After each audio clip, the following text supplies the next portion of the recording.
Om Shanti. Good morning.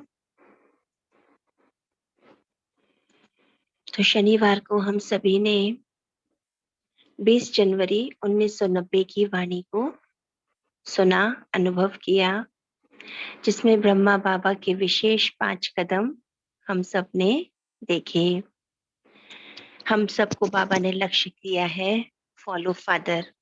बच्चे सहज पुरुषार्थ करो, फॉलो फादर करो।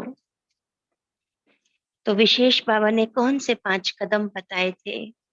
तो एक एक कदम हम सभी अभी अनुभव करते हैं। जैसे कि 5 कदम पर ही बाबा खड़ा है। एक छोटा सा बच्चा जिसने अभी नया नया चलना ही सीखा है, खड़ा ही हुआ है, और एक पिता उसे कह रहा है, आओ बच्चे चलो। और बच्चा कोशिश कर रहा है चलने की। बस 5 कदम दूरी पर बाबा, वो पिता खड़ा हुआ है बाहें पसारे। तो देखिए स्वयं को उस छोटे से बच्चे के समान एक एक कदम आगे बढ़ाते हुए। जो 5 कदम थे, जिसमें पहला कदम सर्ववंश त्यागी, कि मन बुद्धि से समर्पित हो जाओ। मन बुद्धि में हर समय बाप और श्रीमत ही हर कर्म में स्मृति रहे। बस बाबा और बाबा की श्रीमत। सदा स्वयं को निमित्त समझ हर कर्म में न्यारे और प्यारे रखो। बढ़ता हुआ देखें और इस श्रीमत को सदा काल के लिए पालन करने की बाबा से प्रतिज्ञा करें।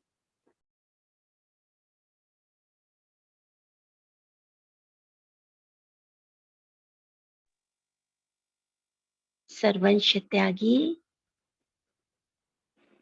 यानी देह के संबंध से मैंपन का त्याग। मन बुद्धि बाबा के आगे पूरी तरह समर्पित। पहला कदम बढ़ाया, बढ़ता हुआ देखें और मन बुद्धि बाबा को समर्पित करते हैं। दूसरा कदम सदा आज्ञाकारी। बढ़ जाएं एक और कदम। हर समय हर बात में, चाहे स्व पुरुषार्थ में, चाहे यज्ञ पालना में, निमित्त भाव। जो बाबा कहे वो आज्ञा सर आंखों पर। हर समय जी हाजिर। मैं अपने पिता के समान आज्ञाकारी आत्मा हूं। बढ़ा ले दूसरा कदम।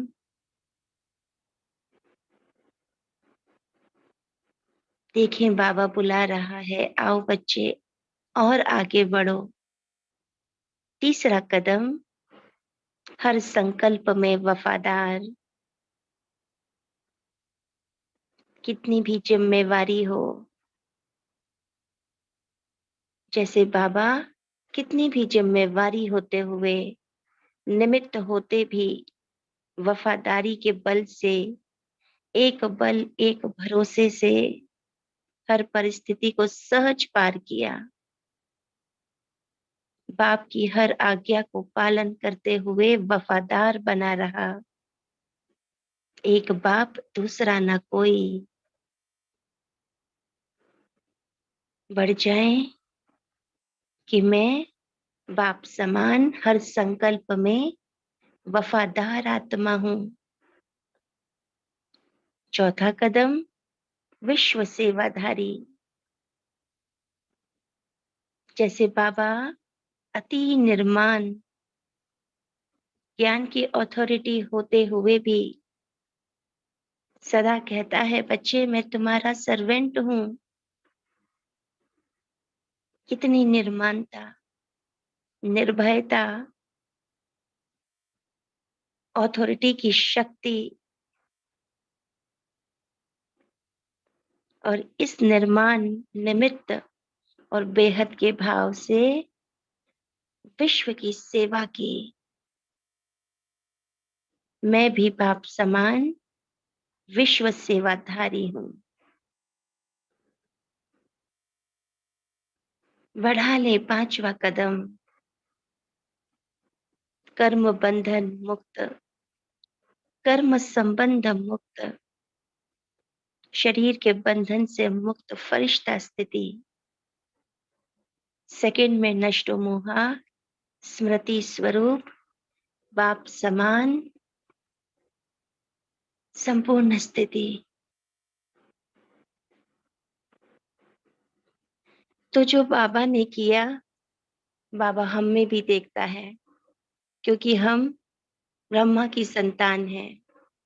जो ब्रह्मा बाबा ने किया, जो उनके कदम, जो उनकी धारणाएं, जैसे उनकी दृष्टि, जैसे उनके संकल्प, जैसे बाबा के कर्म, वो कर्म हमारे भी। तो शनिवार की इस वाणी के पहले पाठ पर कोई अपना मनन चिंतन या कोई अनुभव शेयर करना चाहते हैं तो कर सकते हैं।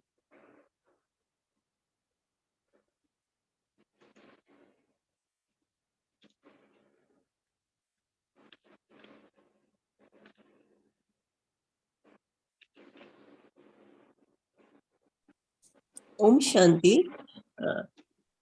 ये जो ब्रह्मा बाबा के विशेष 5 कदम थे, तो शिव बाबा ने, जबकि शिव बाबा इस सृष्टि पर सतयुगी दुनिया लाने वाले हैं और देवी राज्य की सैपलिंग लगा रहे थे, तो उनको एक ऐसी 84 जन्म लेने वाली आदि आत्मा जो खुद में इतनी शक्तिशाली थी, इसलिए उन्होंने ब्रह्मा बाबा को चुना। लौकिक में भी अगर हम कोई एग्जाम्पल से किसी को समझाते हैं तो बहुत अच्छी तरह से वो बात हमको समझ में आ जाती है। तो शिव बाबा ने ब्रह्मा बाबा की आत्मा को उसके लिए चुना। जब शिव बाबा की ने जब ब्रह्मा बाबा के तन का आधार लिया, तो ब्रह्मा बाबा ने उसी क्षण से शिव बाबा को अपना सब कुछ समर्पित कर दिया और बोलते थे, बच्चे ये तन भी मेरा नहीं, ये मैंने शिव बाबा को लोन पे दिया है, और ये संबंधी भी मेरे नहीं, ये भी शिव बाबा के बच्चे हैं। और इस तरह से वो अपनी देह और देह के संबंधों से न्यारे हो गए, उपराम हो गए। ओम शांति। ओम शांति। बाबा ने इसमें कहा कि बाप का स्वभाव यानी कि स्व का भाव यानी कि आत्मिक भाव होना चाहिए। बाबा के समान स्नेहपूर्ण, रहम दिल, उदार दिल, बड़ी दिल अपने प्रति व सर्व के प्रति। और बाबा ने फिर ये कहा कि बड़ा बाबा है तो दिल भी बड़ी चाहिए ना, तो हम सब बच्चों को बोला कि बड़े दिल वाले बाप समान बनो।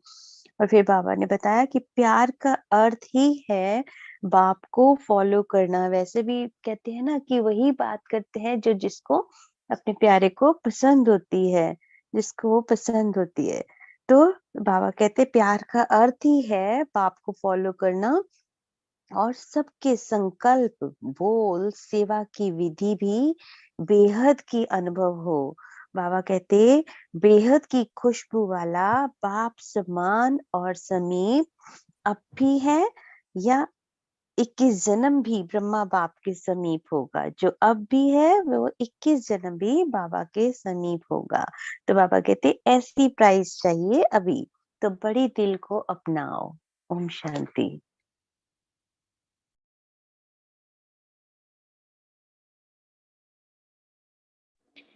ओम शांति। तो बाबा हमें निरंतर आगे बढ़ाने के लिए नई नई नवीनता भरे पुरुषार्थ की ओर इशारा करते हैं, टचिंग देते हैं। तो हम आज से हर एक गुण को गहराई से हर सप्ताह के लिए ले रहे हैं। बाबा भी कहते हैं ना, हर गुण और शक्ति की गहराई में जाओ, अनुभव करो, अथॉरिटी बन जाओ। तो चलिए आज हम शांति की शक्ति को अनुभव करेंगे। आज से 1 सप्ताह के लिए जो शांति का गुण है उसे धारण करना है। गले में जैसे कि शांति का हार हमने निरंतर पहना हुआ है। आज अमृत वेले भी हमने शांति का अभ्यास किया।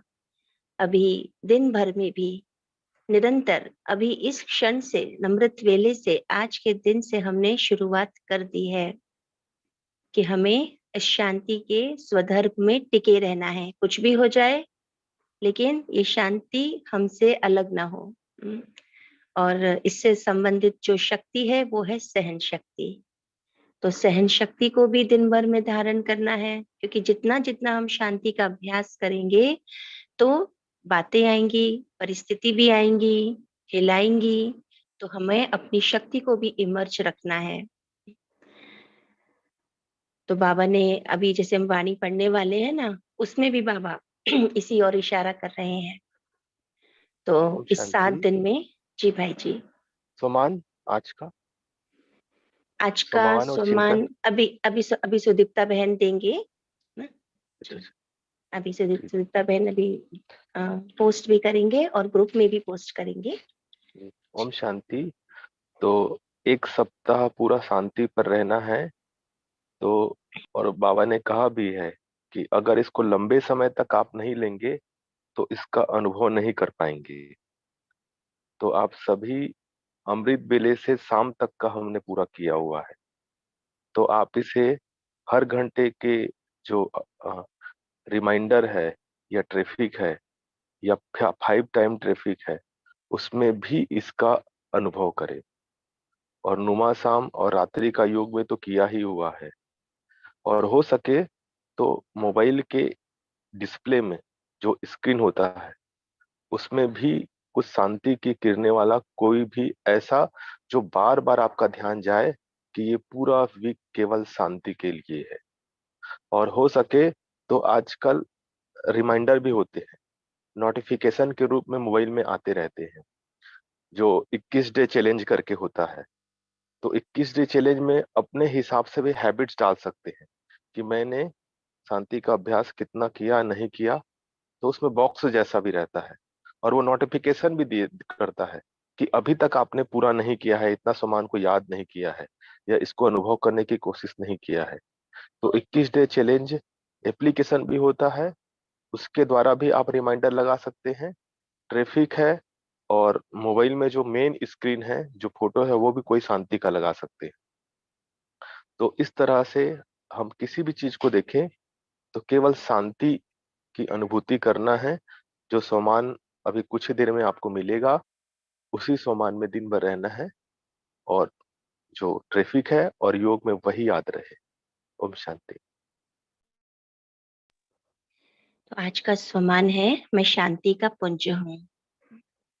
अपने आप को हम बार बार शांति के पुंज के रूप में मस्तक पर अनुभव करेंगे। और शांति की लहरें फैल रही हैं। तो जो अभ्यास और स्वमान आपको दिया है इसका हर घंटे अभ्यास करना है।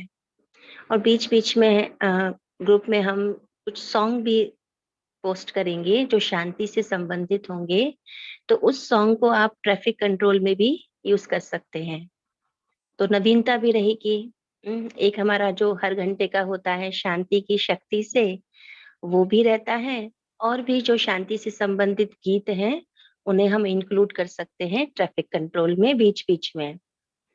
तो आज पूरा और दिन जी और प्रैक्टिकल कर्म में सहन शक्ति का यूज करना है, क्योंकि शांति का इंटरकनेक्ट है।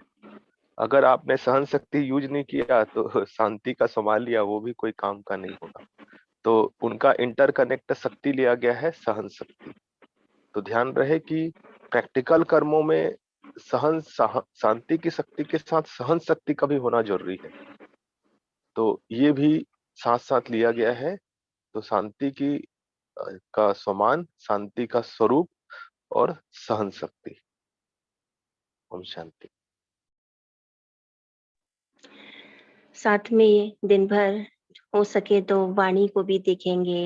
वाणी में भी जैसे हम कम बोले, धीरे बोले, शांत रहें।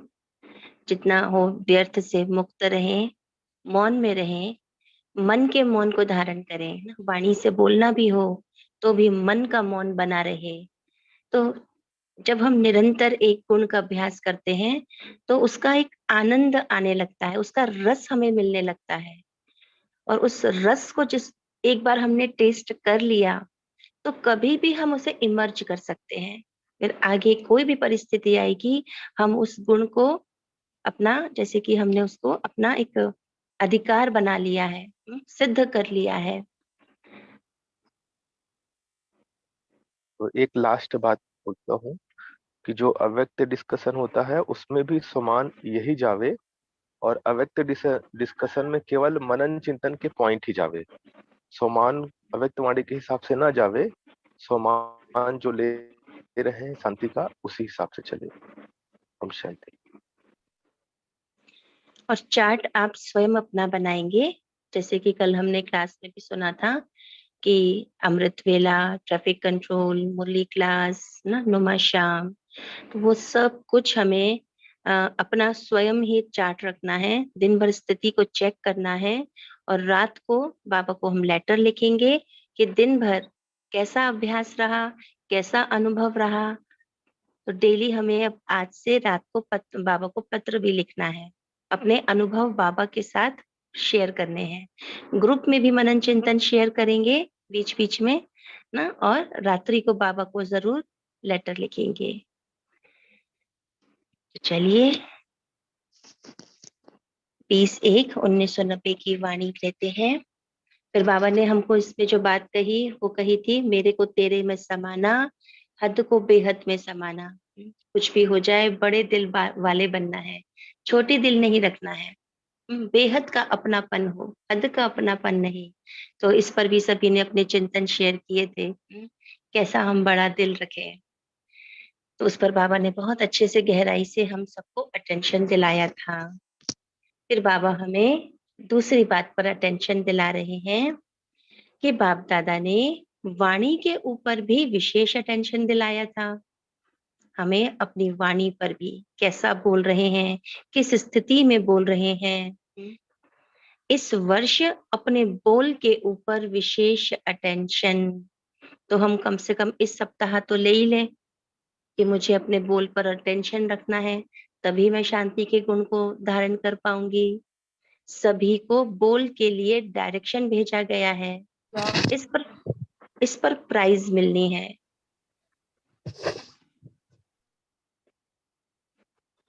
सच्चाई सफाई से अपना चार्ट स्वयं ही रखना है ना। हम सब अपना चार्ट अब स्वयं ही रखेंगे, कोई आपको देगा नहीं, चेक नहीं करेगा, क्योंकि सच्चे बाप के सच्चे बच्चे हो ना। बाप दादा सभी को डायरेक्शन देते हैं। जहां देखते हो सेवा स्थिति को डगमग करती है, उसे सेवा में कोई सफलता मिल नहीं सकती है ना। जहां हमारी शांति भंग हो रही है, स्थिति डगमग हो रही है, तो रुक जाएं ना। ऐसा नहीं कि हम कैसी भी स्थिति में हैं, अंदर संकल्प चल रहे हैं, अशांत हैं, और हम जो है किए जा रहे हैं, फिर भी सेवा कर रहे हैं, कर्म कर रहे हैं। नहीं, उस वक्त परिवर्तन की आवश्यकता है, कुछ अपने अंदर चेक करने की जरूरत है। इसलिए बाबा कहते हैं छोड़ दो यानी रुक जाओ, अभी देखो अपने आप को, अपनी स्थिति को ठीक कर लो। कहीं श्रृंगार गड़बड़ तो नहीं हो रहा है, कोई व्यर्थ तो नहीं आ रहा है ना। तो बाबा कह रहे हैं सेवा भले कम करो लेकिन स्थिति को कम नहीं करो। ये अटेंशन रखना है, मेरी स्थिति शांत स्वरूप निरंतर बनी है कि नहीं, केवल वो देखना। कर्म की जल्दबाजी नहीं करनी है, सेवा की जल्दी नहीं करनी। जो सेवा स्थिति को नीचे ले आती है उसको सेवा कैसे कहेंगे, क्योंकि सेवा तो स्थिति से ही होती है। इसलिए बाप दादा सभी को फिर से यही कहेंगे कि सदा स्वस्थिति और सेवा, अर्थात स्व सेवा और औरों की सेवा साथ साथ सदा करो। बहुत आनंद आता है। आपकी जब स्थिति बहुत अच्छी है तो आप जैसे स्वयं को ही शांति के वाइब्रेशन दे रहे हो, स्वयं को ही प्यार कर रहे हो ना। स्व सेवा अंदर चल रही है, आपका पुरुषार्थ चल रहा है, और साथ साथ पहले अटेंशन स्व के ऊपर, और फिर उसके साथ औरों की सेवा, कर्म से सेवा, बाहर से सेवा हो रही है। तो स्व सेवा को छोड़ पर सेवा करना, इससे सफलता नहीं मिलती। पहले स्व को देखना है, स्व की सेवा करनी है। हिम्मत रखो स्व सेवा और पर सेवा की, ये हिम्मत है। एक हिम्मत तो बाहर की होती है, कुछ नया किया, कुछ बड़ा काम किया, लेकिन पहले हिम्मत कहाँ आती है? अंदर से। अंदर से पहले संकल्प उठता है कि मुझे करना है। हम्म तो सर्वशक्तिवान बाप मददगार है। आप हिम्मत करेंगे ना? आप सभी अभी संकल्प करें बाबा के सामने, बाबा हाँ, मैं आपके इस गुण को, इस शक्ति को निरंतर अपने अंदर धारण करके रखूंगी। तो बाबा कहते मैं तुम्हारे साथ हूँ, मैं हर कदम पर तुम्हारी मदद करूंगा, तुम्हें गाइड करूंगा। इसलिए हिम्मत से दोनों का बैलेंस रख आगे बढ़ो, स्व सेवा और फिर पर सेवा। कमजोर नहीं बनो। कोई कमजोर तो है ही नहीं, है ना? सबके साथ सर्वशक्तिवान। अपने आप को बोले कि सर्वशक्तिवान मेरे साथ है, मैं कर सकती हूँ, क्योंकि अनेक बार के निमित्त बने हुए विजयी आत्मा हो। वो काम मैंने किया है, मैं विजयी आत्मा हूँ, तभी तो बाबा ने मुझे इस कार्य के लिए चुना है। जो काम करने की मुझ में शक्ति नहीं होती, करने की वो संभावना ही नहीं होती, तो बाबा मुझे सिलेक्ट क्यों करता? मैं कर सकती हूँ, मुझ में वो पूरी पूरी क्षमता है, तभी तो बाबा ने मेरा सिलेक्शन किया। तो ऐसी विजयी आत्माओं के लिए कोई मुश्किल नहीं, कोई मेहनत नहीं, अटेंशन और अभ्यास, यह भी सहज और स्वतः अनुभव करेंगे ना। कभी भी हमें टेंशन नहीं लेनी कि भाई आज मुझे शांत रहना है, कोई बोलना नहीं, कोई कुछ कहना नहीं, तो हम टेंशन में आ गए, है ना? कि घर वालों को भी हम टेंशन दे रहे हैं कि आज मुझसे कोई बात नहीं करना, आज तो मैं मौन में हूँ। नहीं, सब कुछ वैसा ही होगा, लेकिन अंदर अटेंशन, अटेंशन का भी टेंशन नहीं रखना। हम्म कि अरे मैं तो कर ही नहीं पाई, मुझसे तो हो नहीं सकता, है ना? कहीं कहीं हम अपने अंदर है ना व्यर्थ संकल्प चलाने लगते हैं। कैसे होगा? मेरे घर में तो हो ही नहीं सकता, कोई मुझे करने ही नहीं देता, है ना? नहीं, ये तो अंदर की बात है ना, अंदर का संकल्प है ना। बाबा और मैं, वो तो हम किसी और से शेयर थोड़ा ना कर सकते हैं, किसी और, कोई और तो उसके बीच में आ ही नहीं सकता। तो कोई कोई अटेंशन को टेंशन में बदल लेते हैं। ब्राह्मण आत्माओं के निजी संस्कार अटेंशन और अभ्यास है ना? हमारा संस्कार क्या है? हमें करना क्या है? अटेंशन, अपने ऊपर अटेंशन, दूसरे के ऊपर नहीं। बाहर कोई कुछ भी कह रहा है, कुछ भी कर रहा है, वो तो होगा, तभी तो विजयी बनेंगे। अटेंशन अपने संकल्पों पर, अपनी स्थिति पर, और फिर अभ्यास, हर घंटे बैठ जाएंगे। मैं शांति का पुंज हूँ, शांति का स्वरूप हूँ। बार बार अपनी उस प्रकंपन को, शांति की स्थिति को अनुभव करना, मेंटेन रखना। फिर बाबा ने कहा बाकी रही विश्व कल्याण की सेवा।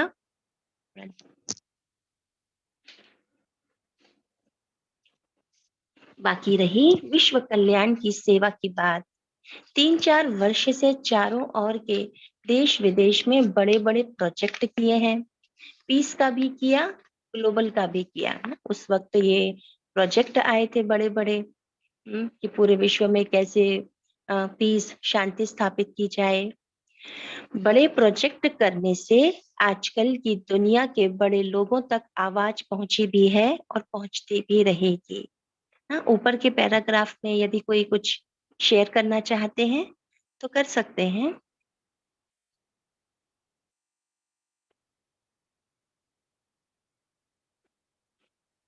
तो चलिए, देश ओम विदेश। शांति। जी भाई जी। जैसे इसमें बाबा ने एक बहुत अच्छी बात हम सबको जो बताई है कि कई बार सेवा के टेंशन इतनी ले लेते हैं लोग, लेकिन बाबा ने यहाँ स्वस्थिति की बात की कुछ भी हो जाए, स्व स्थिति नहीं खराब होनी चाहिए। तो पर सेवा से पहले स्व सेवा, जो जिस पे बाबा ने फोकस किया।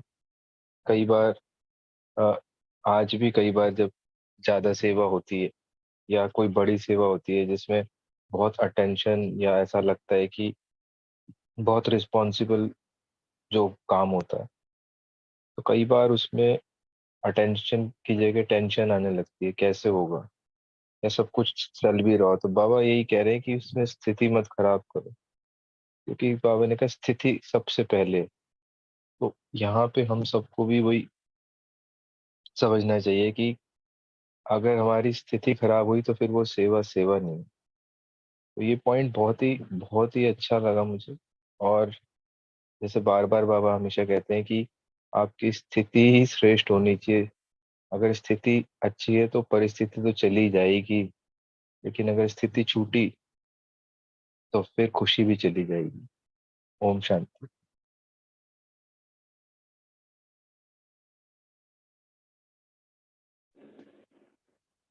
जी, ये भी देखा कि जब भी स्थिति ऊपर नीचे होती है तो जरूर वो हमें कुछ सिखा रही है, कोई इशारा कर रही है कि कहाँ मुझे अपने आप को चेक करना है, परिवर्तन लाना है, या कोई ज्ञान की कौन सी पॉइंट मिस हो रही है जिसे मैं यूज नहीं कर पा रही हूँ।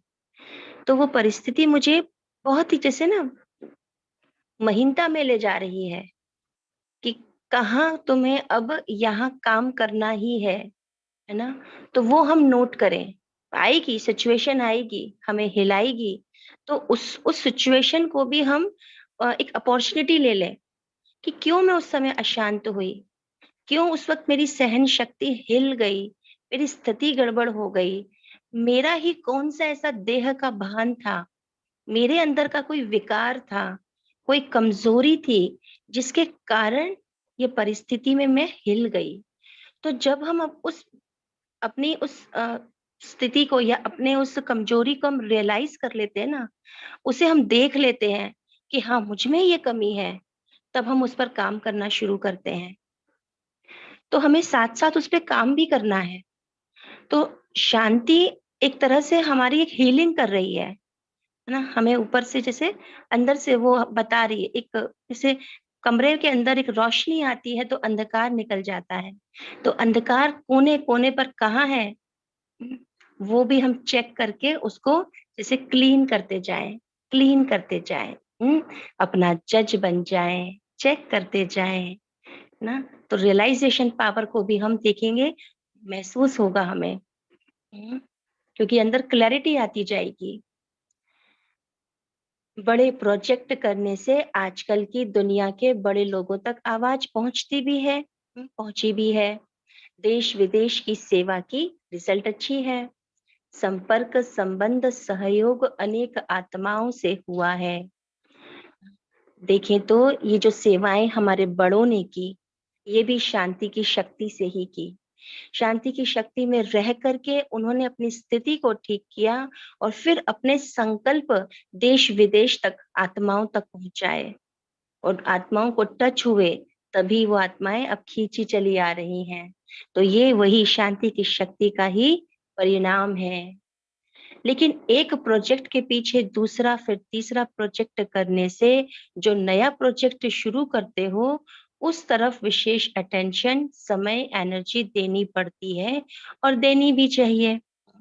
हम एक के बाद एक हर सप्ताह नया नया करते जाएंगे तो हम हमें अपनी एक अंदर एक नवीनता और एनर्जी महसूस होगी, क्योंकि वो एनर्जी कंटिन्यू काम करती रहे, कंटिन्यू।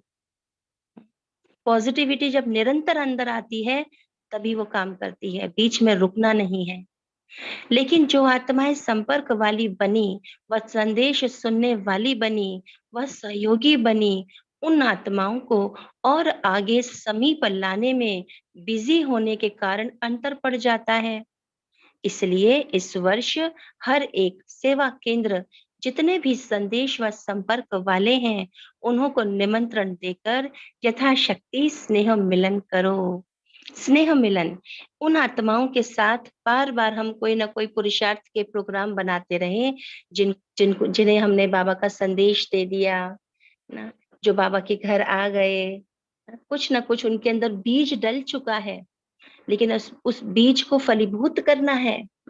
हम सबके अंदर बीज है और उसे हम फलीभूत भी कर रहे हैं। रोज उस पे हम बाबा के ज्ञान का जल डालते हैं, योग की धूप डालते हैं, है ना। तो ऐसे ही ये हमारा संगठन, ये ग्रुप रोज कितना सुंदर स्नेह मिलन करता है। बाबा के ज्ञान रत्नों के साथ हम खेलते हैं, तो स्थिति एक रस बन जाती है। चाहे वर्गीकरण के हिसाब से करो, वह स्नेह मिलन करो, लेकिन उन आत्माओं की तरफ विशेष अटेंशन दो। उन आत्माओं की तरफ जिन्हें आपने कभी कोई बाबा का संदेश दिया है। ऐसा नहीं हमने तो अपना काम कर दिया, बात खत्म। नहीं, अब उन्हें और बाबा के समीप लाना है। पर्सनल मिलो। सिर्फ पोस्ट भेज देते हो तो उससे भी रिजल्ट कम निकलती है। अपने ही आने वाले स्टूडेंट्स के ग्रुप बनाओ और उन्हों को थोड़े लोगों के पर्सनल समीप आने के निमित्त बनाओ ना। जैसे सेंटर पे भी हम जाते हैं तो हम कहीं ना कहीं, जैसे कोई भाई नहीं आ रहा, बहुत दिन से कोई माता नहीं आ रही, तो हम उसके घर चले जाते हैं और उससे हालचाल पूछते हैं, बाबा का भोग भी लेकर आते हैं कि क्या बात है, आप क्यों नहीं आ रहे हो। तो जिससे उनको एक परिवार की, ईश्वरी परिवार की, हाँ ये हमारे अपने हैं, ऐसे अनुभूति हो। तो सब स्टूडेंट्स भी बिजी होंगे और सेवा की सिलेक्शन भी हो जाएगी। हम सेवा भी करेंगे और ना उसमें बिजी भी होंगे। जिसको आप लोग कहते हो पीठ नहीं होती, ऐसी आत्माओं को भी कोई नई बात सुनाने की चाहिए।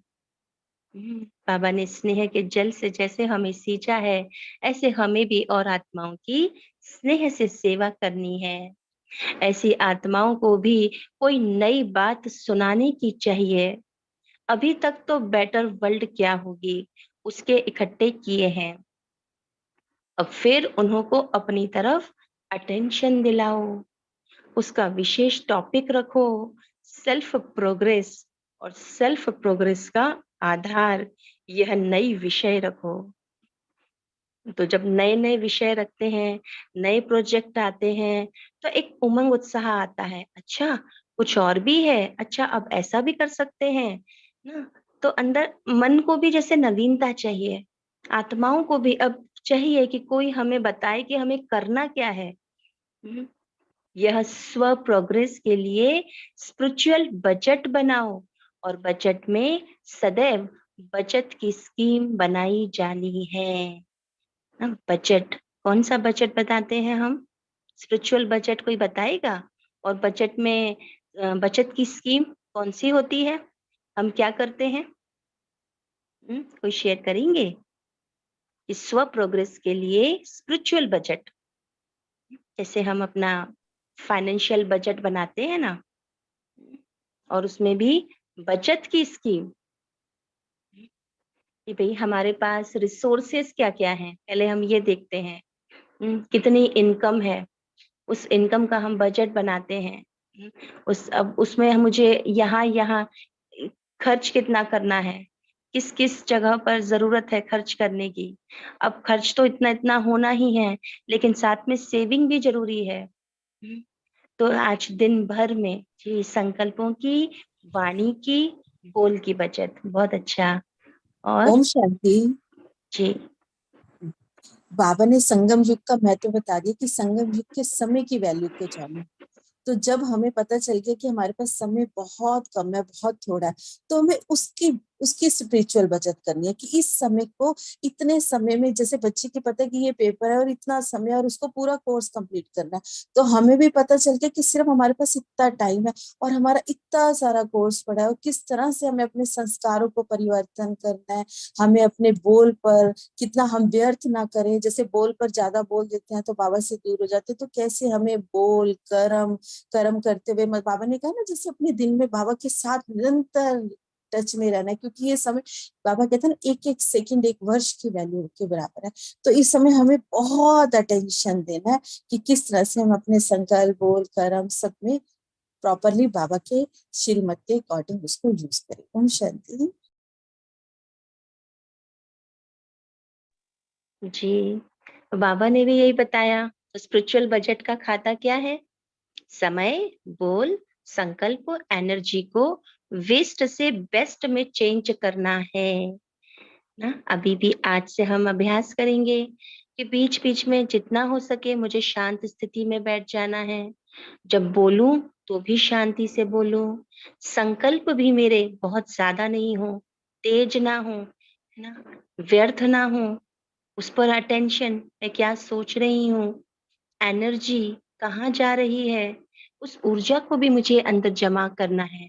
तो शांति की शक्ति भी हमारी ऊर्जा को सेव करती है। तो जो वेस्ट था ना, जो वेस्ट हो रहे थे, कुछ भी समय हम वेस्ट कर रहे थे, कहीं पर भी कुछ भी बोल रहे थे, कुछ भी सोच रहे थे, तो उसको हमने क्या किया, बेस्ट में चेंज करना है। समय हमारा सफल हो, ज्यादा से ज्यादा मुझे अपनी शांति की शक्ति की अथॉरिटी को बनाए रखना है। हाँ? तो सभी को अब सर्व तरफ अटेंशन दिलाओ। तो हम सब अटेंशन वाले तो है ना, एक दूसरे को भी अटेंशन दिलाएंगे ना, अपनी मनसा से, कि कहीं हम किसी की शांति को भंग करने के निमित्त ना बन जाए ना। संकल्प से भी नहीं, किसी के बारे में हम जब व्यर्थ सोचते हैं तो उस तक भी वो एनर्जी जा रही है, उसकी भी शांति बदल रही है ना। तो ऐसा ना हो ना। तो सभी को हम, बल्कि कोई अशांत यदि हो भी रहा है तो हम अपने वाइब्रेशन से, प्यार से उस आत्मा को भी शांत कर दें, उसे अटेंशन दिलाएं। इस सप्ताह हमें क्या करना है, तो बच्चों ने टॉपिक निकाली थी, है ना, फॉर सेल्फ ट्रांसफॉर्मेशन, है ना। वैसे तो हम सब ट्रांसफॉर्म ही तो हो रहे हैं हर दिन, बाबा कैसे चेंज कर रहा है। लेकिन इस वर्ष हर एक सेवा केंद्र को फ्रीडम है, जितनी जो कर सके अपनी स्व उन्नति के साथ साथ पढ़ाई, स्वयं के बचत की बजट बनाए, बनाएंगे ना हम सब। और साथ में सेवा में औरों को इस बात का अनुभव कराएं। अगर कोई प्रोग्राम्स रख सकते हैं तो रखें, अगर नहीं रख सकते तो भले छोटे प्रोग्राम्स करो, है ना। जैसे बाबा आज हमें पूरी तरह से, हमें बिल्कुल प्रोग्राम हमारा सेट कर रहा है ना। लेकिन विशेष अटेंशन स्व सेवा और पर सेवा का बैलेंस व विश्व सेवा का बैलेंस हो, इसे अपने पास अंडरलाइन करके रखें। स्व सेवा पहले, उस पर अटेंशन, फिर पर सेवा या विश्व सेवा। ऐसे नहीं कि सेवा में ऐसे बिजी हो जाओ जो स्व उन्नति का समय नहीं मिले। हम कहते हैं ना, मेरे पास टाइम नहीं है कि बैठो थोड़ी देर शांति में, नहीं नहीं, मेरे पास टाइम नहीं है, मुझे बहुत काम है, बहुत काम है। और जब बहुत काम कर करके थक जाते हैं ना, फिर कहते हैं अब मुझे कोई कुछ मत कहना, मुझे शांति से बैठने दो। होता है ना, है ना। जब बिल्कुल थक जाएंगे, है ना, अब नहीं, बस अब और नहीं करना, तो भाई जब पहले ही बैठ जाते, बीच बीच में बैठ जाते, शांत स्थिति में रह के कर्म करते, तो आप थकते ही नहीं, है ना। तो उस समय कहते हैं हमें टाइम नहीं है, और फिर बाद में क्या हुआ। तो यह स्वतंत्र वर्ष है सेवा के लिए। हम कहते ना, हम स्वतंत्र हैं, देखा जाए तो हम स्वतंत्र हैं। अपने समय को हमें जैसे यूज करना है, हमें जैसा सोचना है, जैसे कर्म करना है, देखा जाए तो उसके लिए हम स्वतंत्र ही तो हैं। लेकिन जो उसका परिणाम है, वो उसके भी जिम्मेदार हम खुद ही हैं। ओम तो शांति। जितना चाहो उतना करो। जी। यहाँ पे जैसे अभी हम स्वतंत्रता की बात कर रहे हैं और हम अपनी ट्रांसफॉर्मेशन की बात कर रहे हैं, यहाँ पे कहीं ना कहीं जैसे जो डिजिटल कंटेंट है ना, उससे थोड़ा स्वतंत्र होना पड़ेगा, क्योंकि मोबाइल के गुलाम हो चुके हैं सब। चाहे पुरुषार्थ के लिए भी मोबाइल यूज करते हैं, लेकिन बार बार व्हाट्सएप चेक करना, बार बार ग्रुप्स पे मैसेज चेक करना, और बार बार जो सुबह कंटेंट मिला है, जैसे अभी भी हम डिस्कस कर रहे हैं, तो बाबा कहता है कि ज्ञान की पॉइंट्स को आप फिर आते रहो, जुगाली करो, उसको छोड़ बार बार नई चीजें देखना, वहां पे मन को कहीं ना कहीं कंट्रोल करने की बात है। तभी हम इस डिजिटल गुलामी से छूट पाएंगे। ये बढ़ती जा रही है, और ये बहुत सारी जिसे कहते हैं ना, साइकियाट्रिक प्रॉब्लम्स क्रिएट कर रही है आने वाले टाइम में। अभी एक आर्टिकल भी पढ़ रहा था तो बाय द ईयर 2025 डिप्रेशन सबसे ज्यादा पूरी ग्लोबली एक प्रॉब्लम बनने वाली है। और इससे जूझने क्यों है ये, क्योंकि सॉलिट्यूड को, जैसे हम बोलते हैं इंग्लिश में सॉलिट्यूड को अलग लेते हैं, कहीं ना कहीं लोनलीनेस और सोशल कट ऑफ करती है।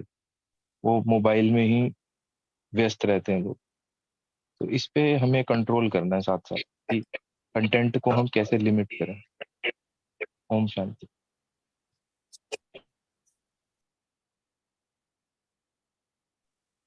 ओम शांति।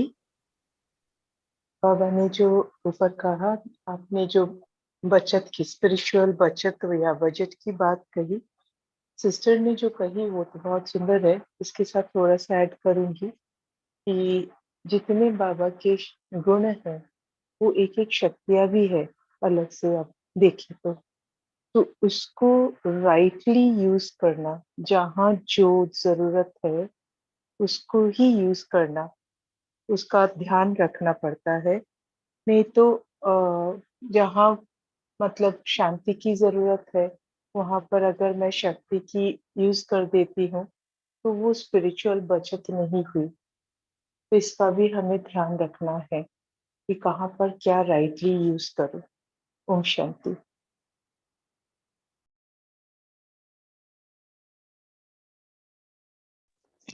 जी, तो हम स्वतंत्र हैं, जो करना चाहें वो कर सकते हैं, जितना चाहो उतना करो।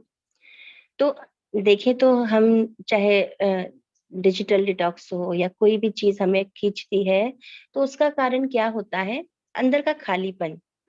जहाँ हम खाली हैं, जहाँ हमें कुछ करने को चाहिए, क्या करें क्या करें, चलो मोबाइल पे देखते हैं ना, वहीं जाकर के हम खींचने लगते हैं। तो मन को वहां बिजी रखने की जरूरत है। तो जैसे हम अपना अपना भी अनुभव शेयर कर सकते हैं कि इसके लिए हम क्या करते हैं। तो जैसे मैं जो करती हूँ कि जब भी मोबाइल लेती हूँ तो मोबाइल में बहुत सारे बाबा के ग्रुप्स हैं।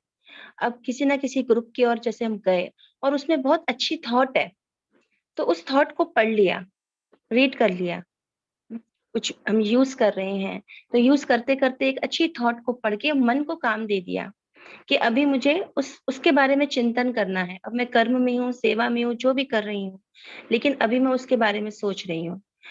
तो जब मन खाली होता है तब हमें खींचता है। या जब भी हम, जैसे हमारा ग्लोबल स्पार्क ग्रुप है, उसमें मैसेज फॉरवर्ड करते हैं, तो फॉरवर्ड करते करते एक अच्छी शुभभावनाएं, अच्छी दुआओं के संकल्प अपने अंदर क्रिएट करना, वो प्रोसेस चल रही है, वो मैसेज जा रहे हैं, हम भी देखते हैं मैसेज। अब वो मैसेज देख करके कैसे संकल्प आ रहे हैं? कभी कभी संकल्प आ गए कि अरे इतने सारे मैसेज, अरे इतनी सारी देखो बीमारियां, इतनी नेगेटिविटी, अरे मुझे कुछ लोग लेफ्ट हो जाते हैं, नहीं अच्छा लगता। तो उस वक्त क्या करना है? उनको दुआएं दें, शुभभावनाएं दें। तो मन को हम जहाँ बिजी रखते हैं तो वहां मन जो है फिर वो उस व्यर्थ से ना, वो खालीपन से फिर बचा रहता है।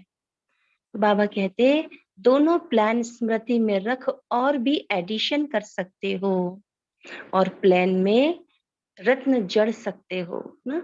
हम अपने जो प्लान बना रहे हैं उसमें और नवीनता लेकर आए, जो भी हम कर भी रहे हैं तो उसमें जैसे मन जो है वो एक शुभ भावना में या एक सकारात्मक ऊर्जा में बिजी रहे। ये चेक करना है कि कैसे संकल्प चल रहे हैं, मैं कैसी एनर्जी खुद को दे रही हूँ।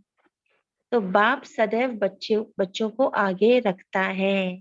अच्छा, यह सीजन की लास्ट नहीं है, लेकिन फास्ट जाने का दिन है। लास्ट के साथ सदैव फर्स्ट जुड़ा होता है, तो फास्ट सो फर्स्ट जाने का दिन है। महारथी सेवाधारी बच्चे भी आज बहुत आए हैं। निमित्त बने हुए बड़े बच्चों को देख बाप दादा खुश होते हैं। बाप दादा जानते हैं दोनों ही कॉन्फ्रेंस आवाज बुलंद करने वाली रही ना?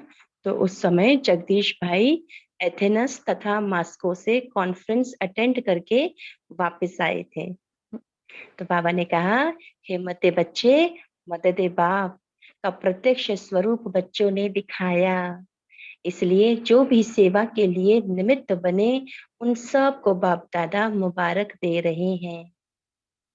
अच्छा, ये भी बहुत अच्छा अभ्यास है कि जब भी हम कुछ भी कोई सेवा करते हैं या हमने किसी परिस्थिति को बहुत अच्छे से फेस कर लिया, यानी या मैंने उस समय शांत रही, मैं साक्षी दृष्टा बन के रही, अपनी स्थिति में स्थित रही, यानी कि मैंने हिम्मत करी, एक कदम बढ़ाया, बाबा जैसा कहता है मैंने वो किया, तो उस वक्त बाबा मुझे देख करके वाह वाह कर रहा है, कह रहा है वाह बच्चे, शाबाश बच्चे, मैं हर्षित हो रहा हूँ।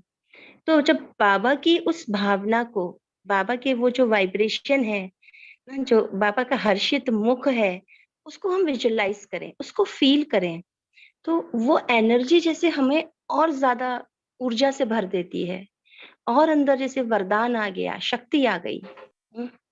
तो ये अभ्यास जरूर करें। जब भी हम चार्ट जब लिखें या दिन भर में हमने आज बहुत अच्छा किया, हम एक दूसरे को सुनाते भी है ना कि मैंने ऐसा किया, मैंने इस परिस्थिति को ऐसे क्रॉस किया, मेरे साथ ऐसा हुआ था, कितने हम उमंग उत्साह से यहाँ पे शेयर भी करते हैं। तो ऐसे ही वो करते हुए बाबा मुझे कैसे देख रहा होगा, बाबा कितना अच्छा महसूस कर रहा होगा। तो बाबा की उस महसूसता को भी महसूस करना, जैसे कि बाबा का वरदान अपने अंदर ले लिया, वो प्यार भर लिया, शक्ति भर ली।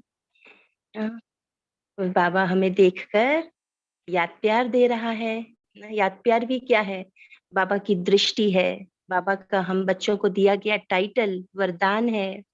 बाबा कहते बहुत प्यार से कि चारों ओर के सर्व फॉलो फादर करने वाली श्रेष्ठ आत्माएं, सदा डबल सेवा का बैलेंस रखने वाले बाप की ब्लेसिंग के अधिकारी आत्माओं को, सदा बेहद के बादशाह, ऐसे राज योगी, सहज योगी, स्वतः योगी, सदा अनेक बार के विजय के निश्चय में नशे में रहने वाले अति सहयोगी स्नेही बच्चों को बाप दादा का याद प्यार और नमस्ते।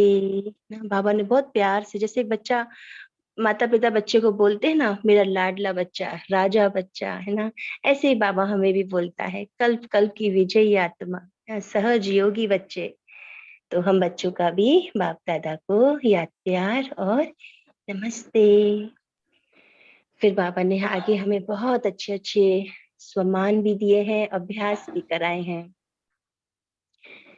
तो बाबा ने पहला हमें स्वमान दिया कि हम कौन हैं, हर कल्प की पूज्य आत्मा। तो मैं हर कल्प की पूज्य आत्मा हूं, ऐसा अनुभव करते हो? हम सभी अनुभव करें। बाबा पूछ रहे हैं अनुभव करते हो? तो यानी हम हैं तभी तो अनुभव करेंगे। बाबा कह रहा है बच्चे तुम कल्प की पूज्य आत्मा हो, अनेक बार पूज्य बने और फिर से पूज्य बन रहे हो, तो अपने पूज्य स्वरूप में स्थित हो जाएं। अभी हमने 5 स्वरूपों का अभ्यास किया, जिसमें हमने अपने पूज्य स्वरूप को इमर्ज किया है। उस स्वरूप को बार बार इमर्ज करते रहें ना, देखते रहें, अनुभव करते रहें। तो पूज्य स्वरूप में स्थित होकर के बाबा के ये आगे के महावाक्य सुनेंगे। पूज्य आत्माएं क्यों बनते हो? क्यों बाबा हमें पूज्य आत्मा कहते हैं? क्योंकि जो स्वयं स्वमान में रहते हैं उनको स्वतः ही औरों द्वारा मान मिलना है। तो इसलिए नहीं कि मुझे सब पूजा करें, क्योंकि मैं स्वमान में स्थित हूँ। स्वमान को जानते हो कितना ऊंच स्वमान है, कितनी बड़ी, कितनी भी बड़े स्वमान वाले हो, लेकिन वह आपके आगे कुछ भी नहीं है, क्योंकि उनका स्वमान हद का है और आपका आत्मिक स्वमान है। जब मैं आत्मिक स्वमान में स्थित हूँ, जैसे कल की भी वाणी थी ना कि जब मैं स्नेह में समाई हुई हूँ, तो वो स्थिति जब मेरी है तो कोई मुझ पर आंख भी नहीं उठा सकता, कोई व्यर्थ भी नहीं चला सकता, किसी की नेगेटिविटी मुझे प्रभावित भी नहीं कर सकती। यदि मैं अपने ऊंच स्वमान में हूँ, बाबा के स्नेह में समाई हूँ, तो बार बार इस स्थिति को अनुभव करते रहना है। आत्मा अविनाशी है तो स्वमान भी अविनाशी है। कुछ समय का स्वमान नहीं है हमारा, ये सदा काल का है। दुनिया वालों को है देह का मान, देह विनाशी है तो स्वमान भी विनाशी है। कभी कोई प्रेसिडेंट बना या मिनिस्टर बना, लेकिन शरीर जाएगा तो सम्मान भी जाएगा। और देखे तो शरीर होते हुए भी पोस्ट गई। आज प्रेसिडेंट था, कल नहीं है, तो क्या होगा? आगे एक्स लग जाएगा। फिर प्रेसिडेंट होंगे क्या? और आपका सम्मान क्या है? श्रेष्ठ आत्मा हो, पूज्य आत्मा हो। तो मैं पूज्य आत्मा हूँ, ऐसा नहीं कि, और बाबा कह रहे हैं हर कल्प में हूँ। तो आत्मा की स्मृति में रहते हो, इसलिए अविनाशी स्वमान है। वो पूज्य स्वरूप बनने की सारी क्वालिटी मेरे अंदर है, वो गुण मेरे अंदर है। कौन कौन से गुण हो सकते हैं पूज्य स्वरूप आत्मा के? आप बता सकते हैं कोई? कि मैं पूज्य हूँ, अपने आप को देखकर बताना है, बाहर के पूज्य स्वरूप को देखकर नहीं बताना। मैं पूज्य स्वरूप हूँ, उस स्थिति में स्थित होकर के आप अपने अंदर कौन से गुणों को इमर्ज करते हो, क्या महसूस करते हो, उसको देखते हुए बताएं कि पूज्य स्वरूप आत्मा में कौन से गुण होंगे। वो गुण अविनाशी हैं, जो मुझ में है, जो बाबा देखता है। तो कोई बता सकते हैं? चैट बॉक्स में भी लिख सकते हैं कि कौन कौन से दातापन पूज्य। का, हम्म दातापन के गुण। सहनशीलता, धैर्य, जी, हर्षित रहम दिल। मुक्ता, सॉरी, जी, हर्षित मुक्ता, पवित्रता। नम्रता, रहमदिल, मधुरता, रहमदिल, प्रेम स्वरूप, निर्वाण, शांति देवा। सबको वरदान देने वाले। सब अपने अपने गुण बता रहे हैं ना, जो महसूस कर रहे हो वही बताना है जी। तो ये सब हमारे अंदर हैं। वरदानी मूर्त जी। तो आप विनाशी सुमान की तरफ आकर्षित नहीं हो सकते। जब इतने सारे गुण हमारे अंदर हैं, तो विनाशी सुमान तो हमें खींच ही नहीं सकता। अविनाशी स्वमान वाले पूज्य आत्मा बनते हैं, अविनाशी, है ना। ये जो गुण आप सबने बताए ना, ये सदा हमारे अंदर है, बस इमर्ज करना है। ये है मेरे अंदर। अभी तक अपनी पूजा देख रहे हो, दुनिया में देखते हैं, मंदिर जाते हैं, तो हम बाबा ने क्या स्मृति दिलाई? बच्चे, आपकी पूजा हो रही है। तो उसी स्थिति में स्थित हो जाना है। ऐसा नहीं सोचना बाबा ने तो मना किया है, हम तो भक्ति मार्ग वाले नहीं हैं, हम तो मंदिर नहीं जा सकते, अरे ये लोग पूजा क्यों कर रहे हैं, ये तो व्यर्थ में। ऐसा नहीं सोचना, है ना, कि ये इनको भक्ति नहीं करनी चाहिए। नहीं ना, उन आत्माओं के प्रति भी रहम की दृष्टि दें ना, जो दातापन, उन्हें भी स्नेह से देखें, रहम। जैसे नैनों से पवित्रता छलक रही है, मूर्ति में क्या देखते हैं हम? तो वैसे अपने स्वरूप में टिक जाएं और सभी आत्माओं पर, भक्त आत्माओं पर दृष्टि दें। बहुत आनंद आता है। तो जब हम जब मंदिर के सामने से निकलते हैं तो कोई भी पूजा करते हुए दिखते हैं तो हम उन आत्माओं को वरदान देते हैं कि शुद्ध और पवित्र भावना से तुम्हारे सब इच्छाएं पूरी हो, और भी कुछ जो मतलब मन में आते हैं वो सब वरदान उनको देते हुए निकलते हैं। ओम शांति। बहुत अच्छे। तो जब अपने पूज्य स्वरूप को देखते हो तो स्मृति आती है ना, कि यह हमारे ही रूप है। चाहे भक्तों ने अपनी अपनी भावना से रूप दे दिया है, लेकिन हो तो आप ही पूज्य आत्माएं। कितना सुंदर सजाते हैं, श्रृंगार करते हैं। तो जितना ही स्वमान, उतना ही फिर निर्माण भी। ऐसा नहीं मैं तो पूज्य आत्मा हूँ, तो मेरी सब पूजा करे, नहीं, उतना ही मैं निर्माण भी हूँ। स्वमान जो है ना, वो निर्माणता को ले आता है, स्वतः ही ले आता है। देह का भान नहीं, जहाँ निर्माण यानी जहाँ ऐसा नहीं कि मेरी सेवा, मेरा मेरा नहीं। तो स्वमान का अभिमान नहीं, ऐसे नहीं हम तो ऊंच बन गए, दूसरे छोटे हैं, या उनके प्रति घृणा भाव हो, या नहीं, यह नहीं होना चाहिए, है ना। कई बार हम ये ना बोल दें, अरे आप तो अज्ञानी हो, अरे आप तो अपवित्र हो।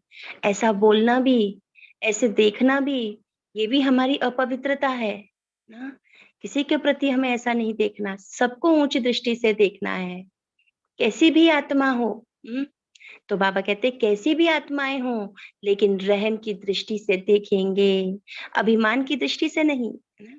कभी ऐसे नहीं कि हम कहें कि मैं तो विजयी आत्मा हूँ, मैं तो पूज्य आत्मा हूँ, ये सब तो कुछ भी नहीं मेरे सामने, है ना। ऐसा संकल्प नहीं आए कभी। ये तो भक्त है, ये तो प्रजा है। हम ऐसा भी बहुत बोल देते हैं कभी, ये तो प्रजा क्वालिटी की आत्माएं हैं। नहीं बोलना कभी। बाबा ने भी किसी को फिक्स नहीं किया है, ना अभिमान ना अपमान। अभी ब्राह्मण जीवन की यह चाल नहीं है। तो दृष्टि बदल गई ना, बदल गई ना हम सबकी दृष्टि।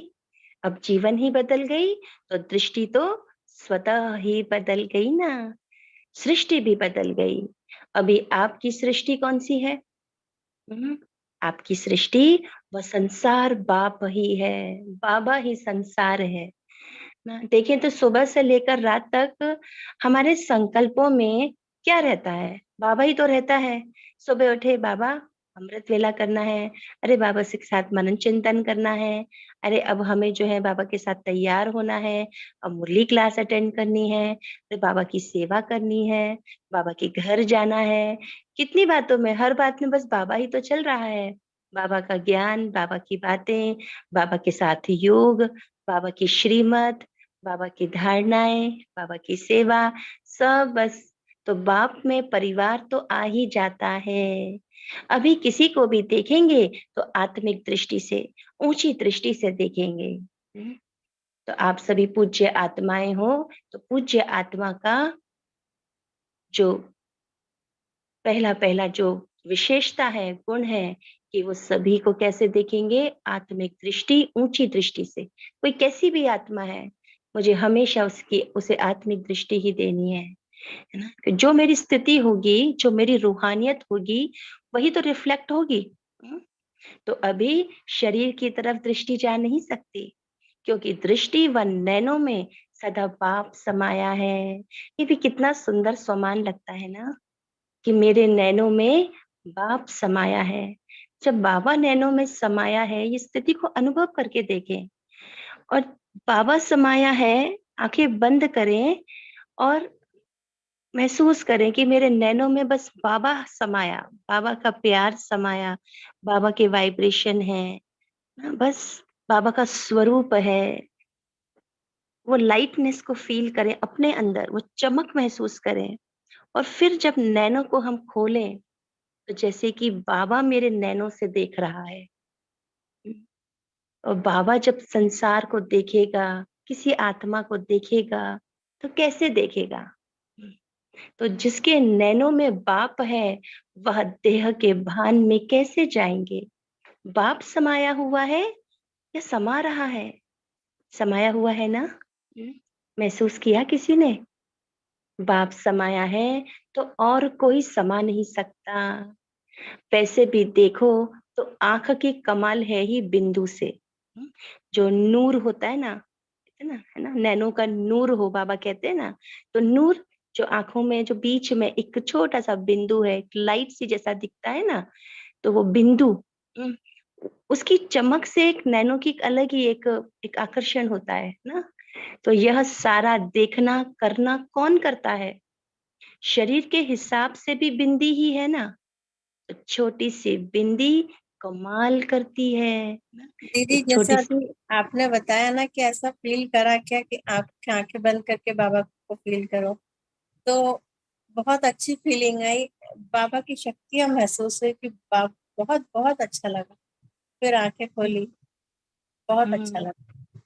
ऐसे बार बार महसूस करें, बहुत अच्छा लगेगा, है ना। तो वो चेहरे पे वो स्वतः ही हर्षित मुक्ता, मधुरता, वो रूहानियत, अलौकिकता आने लगेगी, है ना। तो बाबा मेरे नैनों में एक अलग ही समाया। दुनिया में पहुंच गए। जी, तो ओम यह सारा, शांति। हाँ जी। जैसे बाबा ने कहा ना कि वैसे भी देखो तो आंख का कमाल है ही बिंदु, यानी हमारे जो आंख है उसमें बीच में एक बहुत छोटा सा होल है जिसको कॉर्निया कहते हैं, और उसी से होकर सारा इमेज हमारे आंखों के अंदर जाता है, फिर ब्रेन उसको बनाता है। तो ये जो सारा चीज हम विजन करते हैं, देखते हैं, तो वो एक बिंदु के माध्यम से ही होता है। ऐसे ही बाबा जब बिंदु बाबा जब हमारे आंखों में समा जाता है, तो वो कमाल के साथ ये कमाल मिलकर और ही कमाल हो जाता है। ओम शांति। जी बिल्कुल। तो वैसे भी देखो तो आंख की कमाल है ही बिंदु से। यह सारा देखना करना कौन करता है? शरीर के हिसाब से भी बिंदी ही है ना, छोटी सी बिंदी कमाल करती है ना, आत्मा भी बिंदी है, तो देह के नाते से भी छोटी सी बिंदी कमाल करती है, और आत्मिक नाते से बाप बिंदु समाया हुआ है, इसलिए और कोई समा नहीं सकता, ऐसे समझते हो। जब पूज्य आत्माएं बन गए तो पूज्य आत्माओं के नयन सदा निर्मल दिखाते हैं। ये बार बार अभ्यास करना है ना, मैं बाबा मेरे नैनों में समाया है, तो सच में नैनों में वो पवित्रता, वो निर्मलता, रूहानियत, रहम वो दिखने लगता है, वो हमें पहले महसूस होता है। तो अभिमान या अपमान के नयन नहीं दिखाते हैं ना? कोई भी देवी व देवता के नयन निर्मल और रूहानी होंगे। जैसे कोई हमें बहुत प्यार की दृष्टि से देखता है तो हमें कैसा महसूस होता है, सिर्फ देख रहा है, कुछ बोल भी नहीं रहा, सिर्फ हमें देख रहा है और बहुत पवित्र प्यार से देख रहा है। एक माँ जब बच्चे को देखती है तो वो कैसे प्यार से देखती है ना? ऐसे हमारे भी, हम भी देखें। तो ये नयन किसके हैं? जब मैंने कहा ना कि बाबा समाया है, बाबा कह रहे हैं बच्चे मैं तुम्हारे नैनों का नूर हूँ, नूरे जहान हो, नैनों में समाया हूँ, तो ये नयन किसके हैं? कभी किसी के प्रति कोई संकल्प भी आए तो याद रखो कि मैं कौन हूँ, मेरे जड़ चित्र भी रूहानी नैनधारी हैं, तो मैं तो चैतन्य कैसा हूँ।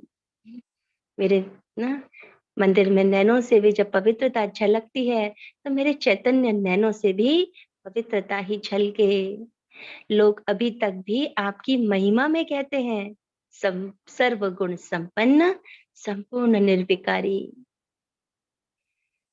तो ये जो अवस्था है, समाई हुई अवस्था, ये भी स्वतः ही सर्वगुण संपन्न बना देती है, क्योंकि बाबा ही है ना गुणों का सागर, उसमें समाएंगे तो स्वतः ही सर्वगुण बन जाएंगे। तो आप कौन हो? संपूर्ण निर्विकारी हो ना, अंश मात्र भी कोई विकार ना हो। सदैव यह स्मृति रखो कि मेरे भक्त मुझे इस रूप से याद कर रहे हैं। चेक करो, जड़ चित्र और चैतन्य चरित्र में कोई अंतर तो नहीं। एक मूर्ति के समान, जो मूर्ति का जो स्वरूप होता है ना, जैसी वो दिखती है, जैसा रिफ्लेक्ट होता है, अपने आप को भी वैसा ही कभी दर्पण में देखें, अपने आप को बहुत ही सम्मान से, प्यार से ना देखें कि मैं कैसी दिखती हूँ।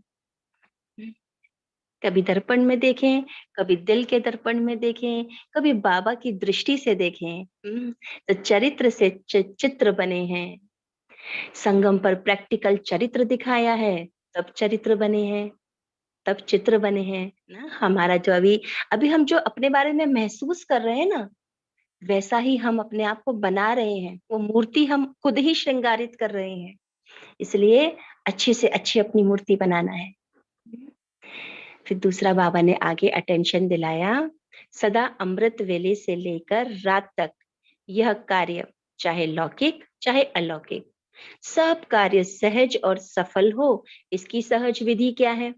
बहुत सुंदर बाबा ने आगे हमें इसे त्रिकालदर्शी स्थिति में स्थित होने की बात कही कि कोई भी कर्म करते हो तो पहले त्रिकालदर्शी बन, फिर कोई कर्म करो, क्योंकि त्रिकालदर्शी बनकर काम करने से, तीनों कालों का ज्ञान बुद्धि में रहने से कोई कर्म नीचे ऊपर नहीं होगा।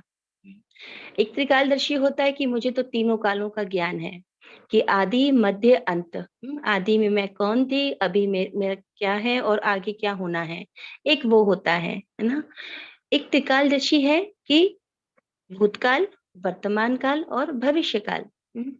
एक है कि मैं अभी जो कर्म कर रही हूँ, ये कर्म क्यों कर रही हूँ, मेरा कोई ना कोई इसके पीछे का संस्कार है, उस संस्कार के वशीभूत होकर आज मैं कर्म कर रही हूँ। और अभी मैं जो कर्म करूंगी इसका प्रभाव भविष्य पे पड़ेगा, यानी मैं ही अपना अब नया संस्कार बनाऊंगी, या पुराने ही संस्कार को मैं लेके अब मैं फिर से वही संस्कार कर रही हूँ, तो भविष्य में भी मेरा वही संस्कार बन रहा है। तो बाबा ने त्रिकालदर्शी क्यों कहा? ताकि मैं अपने आप को चेंज कर सकूं, मैं ज्ञानी आत्मा हूँ, तो सोच समझ मुझे मिली है कि अभी मैं जो कर्म करूंगी इसका प्रभाव भविष्य में क्या होगा। तो बाबा ने थोड़ा ऊपर खींचेगा।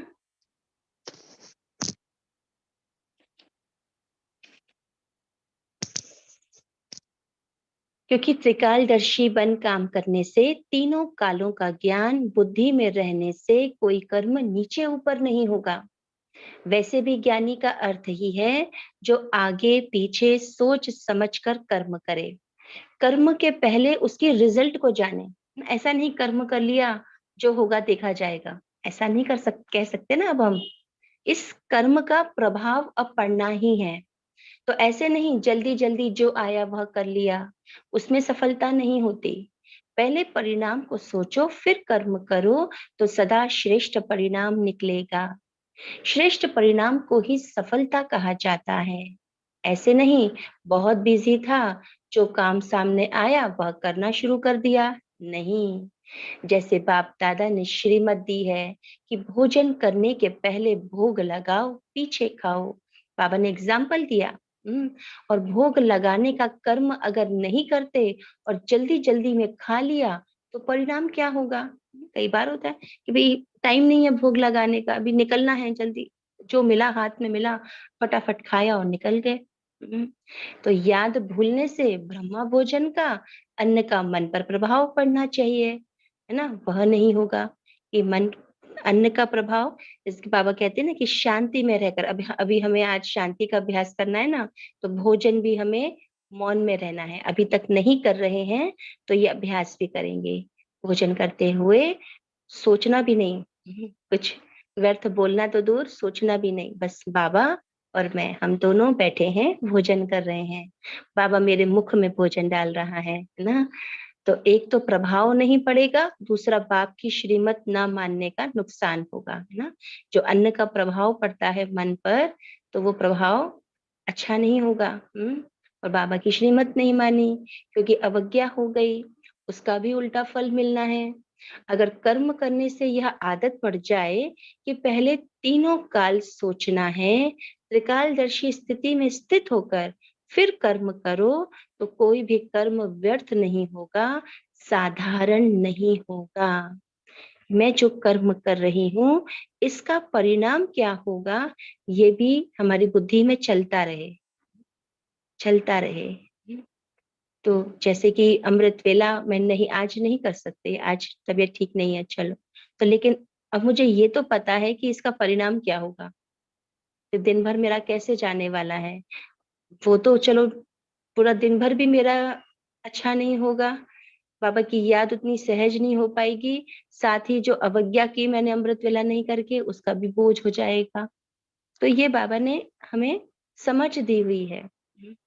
लौकिक में भी सफलता प्राप्त करेंगे और अलौकिक में सफलता ही सफलता है ना। त्रिकालदर्शी होंगे, लौकिक में भी जो हम कर्म करते हैं, घर से निकलने से पहले बाबा को 3 मिनट या 1 मिनट भी याद करके निकले, उसका बहुत अच्छा परिणाम देखा है, बहुत अच्छा।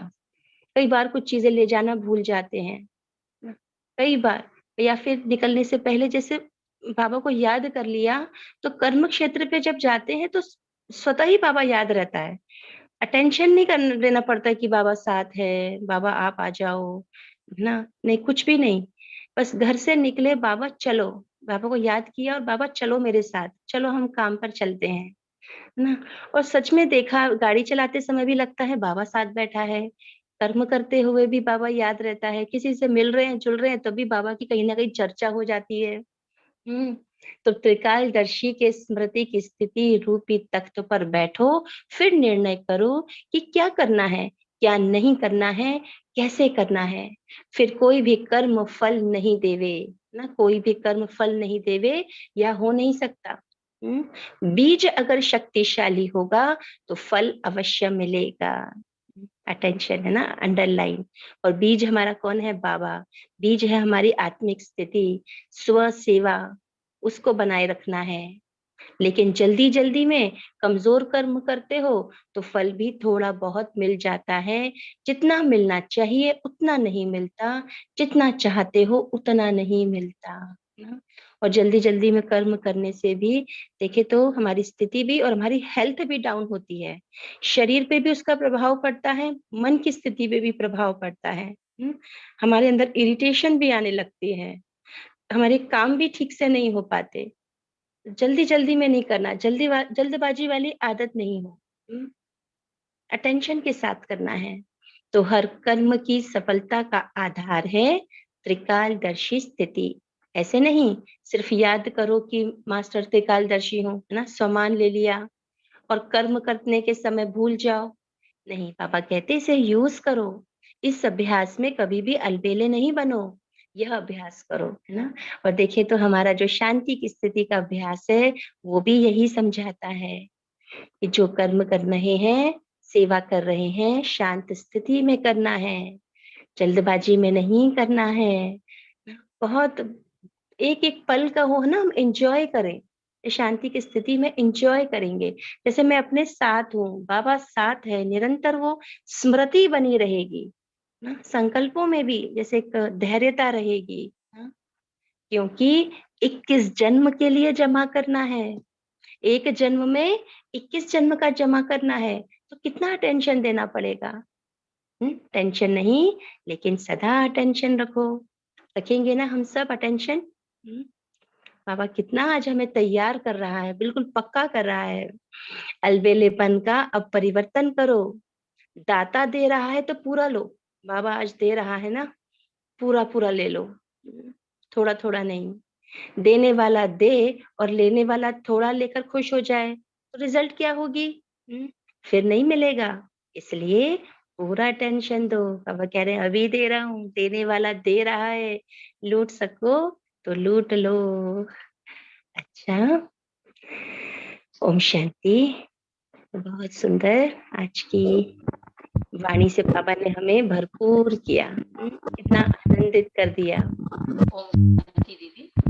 जी दीदी, जो आपने आखिरी में जो बोला, ऐसा लग रहा था कि जैसे निकलती ऑफर मिलता है वैसे वैसे ही मुझे यही लग रहा था अभी, यही कि बाबा कितना ऑफर दे रहा है, होकर खुद से हमें कितना बोल रहा है कि ऐसा करो, ऐसा होगा, हर कदम कितनी बात दे रहा है, फिर भी हम कहीं ना कहीं उनकी लेते हैं।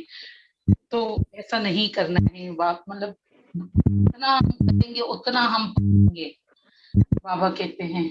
ओम शांति। ओम शांति। तो आज बाबा की जो मुरली चली, तो आज की बाबा की मुरली देखा जाए तो जो बाबा ने शुरुआत किया है स्व स्थिति की और सेवा की बैलेंस की, वो कई बातों से लिंक हो रही है।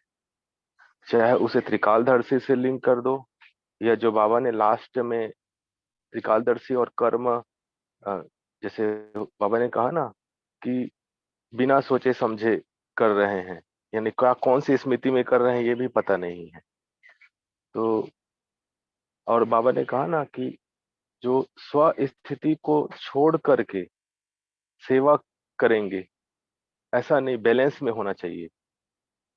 बाबा यहाँ पर ये भी ध्यान रहे कि सेवा को छोड़ने की बात नहीं कर रहा है, लेकिन स्व स्थिति को ज्यादा ध्यान देना है।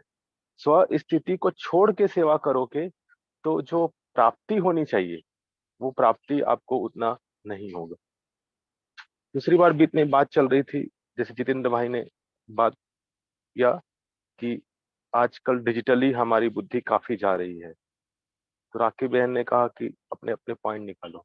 तो मुझे एक पॉइंट ध्यान में आ रहा था कि अभी एक मैंने कुछ दिन पहले ट्राई किया था, एक 1 सेकेंड का एप्लीकेशन है।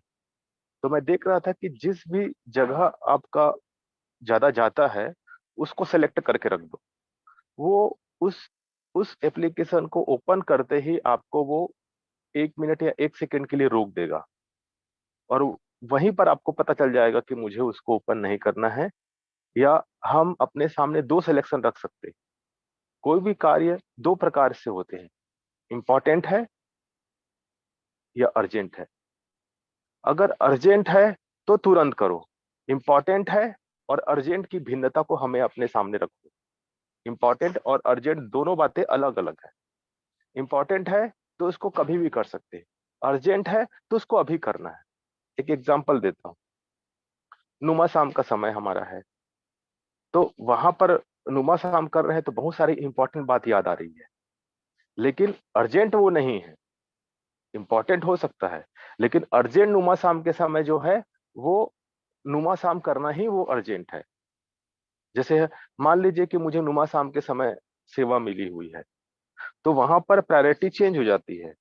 तो वहां पर अर्जेंट सेवा है, लेकिन स्व स्थिति के साथ करना है, ये भी ध्यान रहे। ये मेरी बात कर रहा हूँ जिन लोग को रिस्पॉन्सिबिलिटी मिलती है, कभी अमृत बेला मिल गया।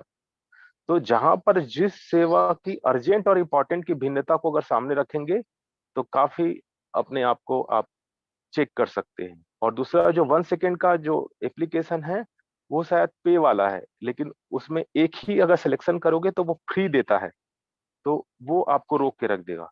तीसरा जो अभी आज की दुनिया में जो बाहरी प्रचलन बहुत ज्यादा चल रहा है वो 21 डे चैलेंज होकर के चल रहा है। वो यहाँ तक कहते हैं कि 21 डे चैलेंज आप करेंगे ना तो आपको परिवर्तन दिखाई देगा अपने अंदर में। और ये वो साफ शब्दों में कहते हैं कि इसको 99% नहीं कर पाते, केवल 1% कर पाते हैं। और जो कर पाते हैं वो सेल्फी लेके खींचते हैं और 21 दिन कुछ डिसिप्लिन, स्ट्रिक्ट डिसिप्लिन बनाते हैं, चाहे वो एक्सरसाइज का हो, चाहे भोजन का हो, चाहे डाइटिंग का हो। और वो 21 दिन बाद अपने फोटो को पुनः देखते हैं तो काफी चेंज पाते हैं। लेकिन वो कब किया? उन्होंने दृढ़ता से किया। तो हम सब भी अभी जो शांति का चल रहा है उसको अगर उन लोग देखो, बाहरी दुनिया में कितनी दृढ़ता से 21 डे का चैलेंज आप लोगों ने भी देखा होगा कर रहे हैं। तो क्या हम 21 दिन का चैलेंज बॉक्स बॉक्स होता है, उस बॉक्स बॉक्स को भरते रहो। हर अभ्यास को कोई ना कोई स्थान और कोई ना कोई कार्य से लिंक्ड कर दो। इसका पहले से शेड्यूल बना लो और एक बॉक्स बनाओ। ये दिनचर्या में हमारा फिक्स होता है कार्य और स्थान। एक बॉक्स बना लो, उस स्थान पर इतना मैंने स्मृति में रहा, किया कि नहीं, वो यस और नो करते चले जाओ। उस एप्लीकेशन में ही करो भले ही, तो आप बहुत ही अच्छा अभ्यास कर सकते हैं। जब बाहरी दुनिया वाले अपने हेल्थ को लेकर इतने कॉन्शियस में हैं और इतना अच्छा चैलेंज करते चल रहे हैं, फॉलो कर रहे हैं, तो हम तो, हमारे लिए तो और बहुत अच्छा बात है। और कहते हैं कि कोई भी जो हैबिट्स है वो 66 डे अगर 66 दिन कर लेते हैं तो वो नेचर में आ जाती है हमारे। तो हम सब ये कर सकते हैं। और दूसरी सबसे इंपॉर्टेंट बात बाबा ने जो बहुत अच्छी बात कही, जो हमेशा सूरज भाई कहते हैं, जिसको मैं एक अलग एग्जांपल से समझाने की कोशिश करूंगा। सूरज भाई जी कहते हैं कि अगर आपको गुलाब जामुन खाने का मन कर रहा है, अगर आपको मिठाइयों की तरफ बुद्धि जा रहा है, तो आप एक काम करो, सभी चीज को ले आओ और सोचो कि यह गुलाब जामुन है। मतलब अ, गुलाब जामुन के मटेरियल ले आओ, शक्कर ले आओ, जो पानी है सबको अलग अलग रखो, अब गुलाब जामुन समझ के खाने की कोशिश करो। दूसरा वो बताते हैं कि आपका जीभ तक सीमित है, वो जीभ के अंदर पता नहीं है किसी को कि वो गुलाब जामुन है। जीभ से गले से जैसे ही नीचे उतरता है तो किसी को, हमारे शरीर को पता नहीं कि गुलाब जामुन है। अब ये एग्जाम्पल मैंने इसलिए बताया, जब बाबा ने कहा या आप लोगों ने भी बताया कि कार्निया जो आंखों का नेत्र है वो चित्र वो देख रही है, और वो चित्र के द्वारा पता नहीं क्या संकल्प कर रही है, क्या फीलिंग कर रही है ना जाने, लेकिन वो तो केवल एक बाबा कहते हैं ना कि केवल एक लाइट है, देखने वाली चीज है। तो ये भी सोचने वाली बात है कि उसके अंदर जो हम संकल्प वंकल्प ले रहे हैं, जो फीलिंग में आ रहे हैं, वो देखो तो केवल एक कार्निया के द्वारा ले रहा है। मैंने एग्जाम्पल इसको समझाने की कोशिश भोजन के द्वारा दिया, तो आप समझ सकते हैं कि ये जो अ, हमारा केवल नयन सुख की तरफ ही है। जैसे जीभ सुख होता है ना, सिर्फ नयन सुख की तरह है, लेकिन वास्तविक में अंदर में हम उसको अलग तरह से ले रहे होंगे तो वो फिर रॉन्ग है। जैसे भोजन के लिए मैंने बताया कि हम भोजन तो स्पेशल स्पेशल तरफ जाए बुद्धि, लेकिन गले के नीचे जाते ही वो कोई काम का नहीं है, वो कोई किसी को अंदर की किसी भी चीज को पता नहीं है कि क्या भोजन है। तो वैसे ही आंखों में बस जा रहा है, लेकिन अंदर में हम ही फीलिंग क्रिएट कर रहे हैं। बाकी जो सबकॉन्शियस माइंड में वो जो आपका आंखें जो देख रही है वो जा रहा है, लेकिन उनको कोई पता नहीं है। चाहे वो फीलिंग को आप चेंज कर लो, चाहे किसी को आत्मिक दृष्टि से देखो ना, इसके बजाय। इसीलिए बाबा कहते हैं कि दृष्टि को ही कमल नयन बना लो। ओम शांति। ओम शांति। भाई जी ने बहुत ही सुंदर अभ्यास बताया बहुत ही प्रैक्टिकल एग्जाम्पल्स भी दिए। और आज की मुरली में जैसे बाबा ने कहा कि ब्राह्मणों का निजी संस्कार है ये अटेंशन और अभ्यास, और स्वतंत्र वर्ष की सेवा के लिए स्वस्व सेवा किए बगैर हम पर सेवा हमारे द्वारा हो ही नहीं सकता है। इसी ग्रुप में आदरणीय राखी दीदी ने एक चार्ट पोस्ट किया था पिछले वीक, आई थिंक 2001 का, जो श्रीकांत भाई जी ने भी जिसका जिक्र किया था, और उस चार्ट को मैंने अपने सेल्फ प्रोग्रेस के लिए यूज किया। ये नहीं कह सकती हूँ कि बहुत ही रेगुलर रही, हाँ, लेकिन 80% मैंने उसको यूज किया, और जिसमें सुबह 4 बजे से रात के 10 बजे तक का जो चार्ट है, और बहुत ही रियलिस्टिक लगा मुझे, और ऐसा लगा कि वो अटेंशन का टेंशन नहीं था इस अभ्यास में। बहुत सुंदर अभ्यास बताया, जिससे मेरा निराकारी, आकारी, साकारी, फरिश्ता स्वरूप का जो अभ्यास है अपने दिनचर्या में, उसको कैसे चैनलाइज करना है, और बहुत शक्तिशाली अवस्था भी ये बनाई। तो बाबा ने जैसे कहा ना कि स्पिरिचुअल बचत की जो बात है, तो मैंने ये महसूस किया कि जो संकल्प, बोल, एनर्जी है, वो उसका वेस्टेज कम हुआ इस अभ्यास के द्वारा। वैसे तो बहुत सारे अभ्यास है, लेकिन जो अभ्यास हमें क्लिक हो जाए वो हमें अपनाना चाहिए, क्योंकि आधार, हमारा जो मेन फोकस पॉइंट है, वो सेल्फ प्रोग्रेस। सबका अपना अपना हो सकता है। जैसे आज एक बहुत ही सुंदर पॉइंट पर बाबा ने हाईलाइट किया, वो स्वमान, पूज्य स्वरूप का स्वमान, और वो भी जैसे अभी भाई जी ने भी जो अ, अभी थोड़ा सा एलॉबरेट किया था, तो ये भी हमें प्रैक्टिकल रूप में चेक करना है। जो चैतन्य चित्र में बाबा ने कहा ना, चैतन्य चित्र में अंतर नहीं हो, प्रैक्टिकल चरित्र में वो चित्र करस्पॉन्ड करें। ये भी हम दिन भर चेक कर सकते हैं कि मेरे जो पूज्य स्वरूप है, जो जड़ चित्र और चैतन्य, इन दोनों में अंतर ही नहीं है। अब मैं त्रिकालदर्शी आत्मा बनकर हर कर्म कर रही, तो वो चाहे अष्टभुजाधारी वो, या फिर हाथी का सर गणेश जी का, वो जो बुद्धि है, दिव्य बुद्धि मुझे बुद्धिमान बना रहा है। शंख, चक्र, गदा, पद्म क्या मेरे चरित्र में आ गए हैं? इसकी भी बहुत सुंदर चेकिंग हम कर सकते हैं। तो जो स्वमान का, जैसे बाबा ने कहा कि स्वमान का अभिमान नहीं होना चाहिए, निर्माणता लाएगा ये स्वमान। दुनिया वालों वाला कि जैसे वो अभिमान ईगो में लेकर आना, टाइटल्स, लेबल्स, मैं ये हूँ, मैं वो हूँ, फलाना फलाना, वो नहीं है। बाबा कितना निर्माण चित्र होकर कहता है, मेरा बाबा जब अपने को वर्ल्ड सर्वेंट कहता है, तो हम बच्चे भी तो मास्टर वर्ल्ड सर्वेंट है। तो मेरे संकल्प में बाबा समाये रहे, और सबको न्यारे प्यारे अवस्था में हम देख पाए, यही हमारा पुरुषार्थ हो। ओम शांति। ओम शांति। एक पॉइंट मेरे को बहुत ही गहरी लगी, जो बाबा ने एक छोटा सा एग्जाम्पल से बताया। तो आप लोग भी सब सोचने वाली बात है कि जो अन्न अगर याद से नहीं खाया, तो वो अन्न का जो प्रभाव पड़ना चाहिए हमारे शरीर पर, अन्न का जो मन पर प्रभाव पड़ना चाहिए, वो नहीं पड़ेगा। तो क्या हो गया वो अन्न? मतलब जो एक सात्विकता का प्रभाव पड़ता है, जो बाबा की याद दिलाता है, मतलब इसको अगर हम अपोजिट वे में लेना पड़ेगा हमें, कि अगर जो अन्न बाबा की याद से नहीं खाया आपने, तो वो अन्न मायावी अन्न हो गया। एक छोटा सा कर्म है, कि एक छोटे से कर्म की भी विधि की सिद्धि होती है।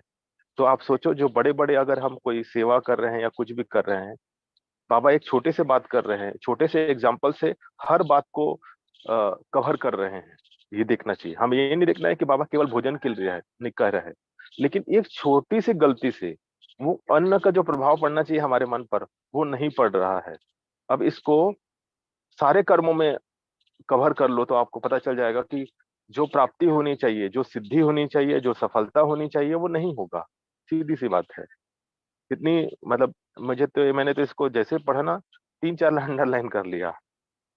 और उ- अ, वेदों और उपनिषदों में भी लिखा है भोजन के लिए कि साइलेंट में खाना चाहिए, उसमें अकेले खाना चाहिए, मौन में खाना चाहिए। लेकिन मौन में का मतलब है हम बाबा की याद में खावे। तो अब इसको हम सभी कर्मों में, परसों की बात है कि मेरे को भी टाइम कॉन्शियस होके बहुत जल्दी जल्दी में कुछ कर्म कर रहा था, मैं मिक्सी में चटनी पीस रहा था। इतना फास्ट था, कर्म समय कम था। तो हंसी वाली बात है, जल्दबाजी का परिणाम क्या हुआ, पूरा चटनी मेरे कपड़े में आ गया और दीवार में फैल गया। तो वही मुझे बात याद आ रही थी कि जल्दबाजी कर्म का कितना नुकसान होता है। ओम शांति। ओम शांति। अन्न के ऊपर मेरा एक छोटा सा विचार चला, जैसे बाबा ने कहा भोग लगाकर खाने से वो ब्रह्मा भोजन बन जाता है और उसका प्रभाव मन पर बहुत अच्छा पड़ता है, मन शक्तिशाली होता है। और एक चीज हम इसमें ले सकते हैं, जैसे हम अन्न जब कमाते हैं तो कहीं ना कहीं हमसे कुछ छोटे छोटे विकर्म भी बनते हैं, जैसे झूठ बोलना और किसी का दिल दुखाना, कहीं ना कहीं सूक्ष्म विकर्म हम वो अनचाहे में करते हैं और ये सोच के करते हैं कि मुझे तो पैसा कमाना ही है, नहीं तो घर कैसे चलेगा। तो ऐसे विकर्म बन जाते हैं। फिर जब उस अन्न को हम परमात्मा के याद में बनाते हैं, फिर परमात्मा को भोग लगाकर खाते हैं, तो वो छोटे छोटे विकर्मों का भी विनाश होता है और वो अन्न खाने से जो हमारे विकर्म बनते वो भी नहीं बनते। ओम शांति। ओम शांति। 2 महीने पहले की बात है, भोजन के ऊपर ये अनुभव है। जब बाबा को भोग लगाती थी तो कुछ अच्छा अनुभव नहीं होता था शक्तिशाली, तो मैंने भोग लगाना बंद कर दिया था। तो उस समय 15 दिन हो गए थे, मैंने भोग लगाना बंद कर दिया था। मन की स्थिति भी अच्छी नहीं थी। तो मुरली उस दिन चली 15 दिन बाद कि है ना, बच्चे आजकल भोग नहीं लगा रहे, तो पूरी मुरली भोग के ऊपर चली। फिर सेंटर में दीदी ने बोला कि मुरली सुनाते सुनाते कि यहाँ पे कोई ऐसी आत्मा है जो भोग नहीं लगा रही बाबा को। फिर मैं घर गई, आई और घर आती मैंने बाबा को सबसे पहले भोग लगाया और मतलब ये अनुभूति हुई कि बाबा देख रहा है कि बच्चे कौन कौन भोग नहीं लगा रहे मुझे। तो तब से फिर मैंने भोग लगाना चालू किया और आज तक अब चालू ही रहेगा। ओम शांति। ओम शांति। जैसे संतोष भाई ने हमारा ध्यान खिंचाया ना कि वो कौन सी ऐप है उस पे हम विचार करें, तो एक चीज मतलब मैं थोड़ा सा इंफॉर्मेशन ग्रुप पे इसलिए शेयर करना चाहता हूँ क्योंकि उस चीज से मैं बहुत परेशान रहा कि जैसे हम गूगल क्रोम या गूगल खोलते हैं ना तो वो न्यूज़ दिखाने लगते हैं अलग अलग, और उससे क्या होता है कि अननेसेसरली व्यर्थ थॉट हमारे चलते हैं। तो फिर मैंने उसको जाना कि हम उसे कैसे बंद करें। तो उसमें एक ऑप्शन होता है डिस्कवर का, टर्न ऑन डिस्कवर। आप सभी उसको ऑफ कर सकते हैं तो वो अननेसेसरी हम फालतू के व्यर्थ से बच सकते हैं, तो सबकी हेल्प हो सकती है। इसीलिए मैंने ग्रुप पे शेयर करने की सोची कि कई बार हमें पता नहीं लग रहा होता इसको हम कैसे हटाएं अपने फ़ोन से, कि जब भी मैं कुछ सर्च करने जाता हूँ तो कुछ और ही दिखता है। तो ये सबकी हेल्प हो सकती है, इसलिए ये शेयर कर रहा हूँ। ओम शांति।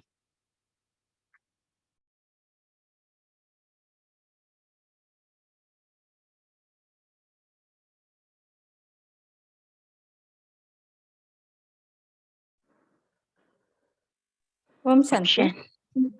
दीदी मुझे लगता है बाबा ने हमें इतना सारा काम दे दिया है कि हमें व्यर्थ से सोचने का समय ही नहीं मिलना चाहिए। ओम शांति। जी बिल्कुल। तो चलिए हम अभी समर्थात्मा बन जाएं। ओम शांति। दीदी मुझे पूछनी थी आपसे, ये मैं भोग तो लगा। आपके बैकग्राउंड से बहुत डिस्टरबेंस आ रहा है लक्ष्मी बहन। अच्छा आप चैट में शेयर कर लीजिए। दीदी ओम शांति। एक चीज पूछो तो टाइम का है, मैं पूछती हूँ जी।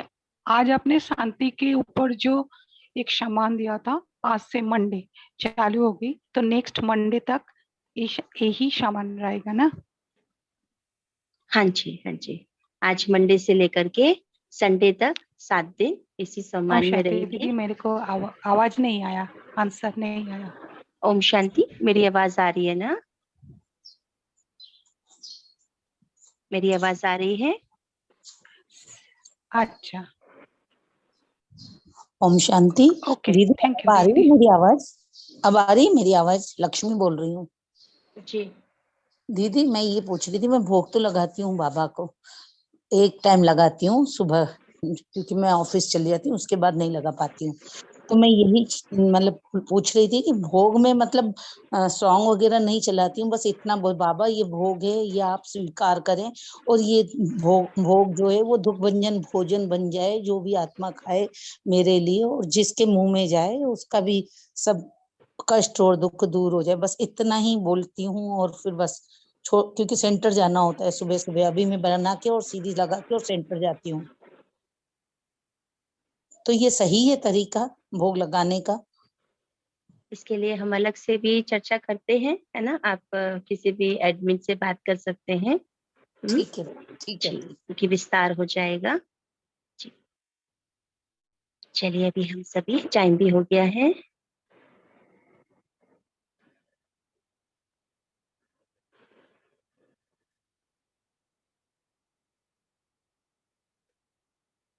बैठ जाते हैं अपने शांत स्वरूप में।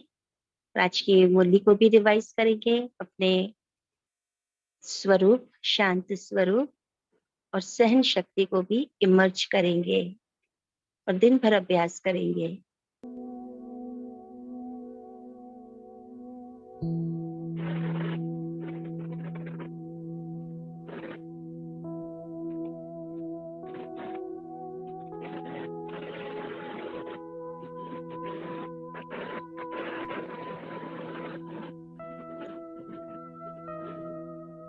ओम शांति।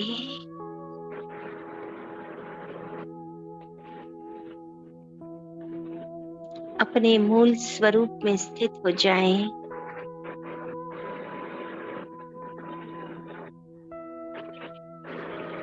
मैं शांत स्वरूप आत्मा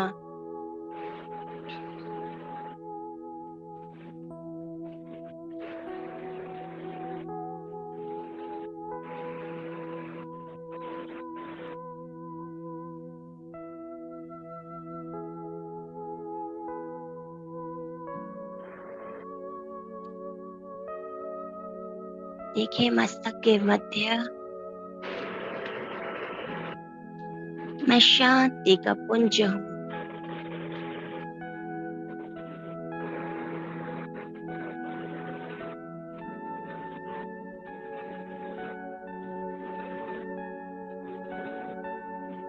इस शांति के पुंज पर एकाग्र हो जाएं।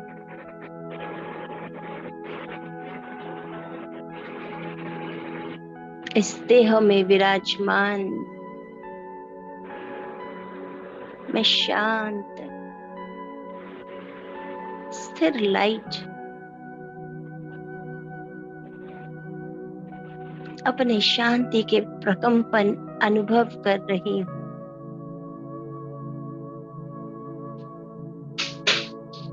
मुझ स्वरूप से निकल रही शांति की लहरें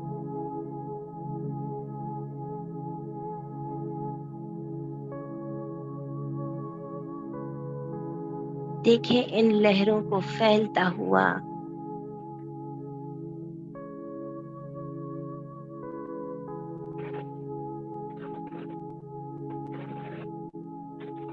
ये शांति का रस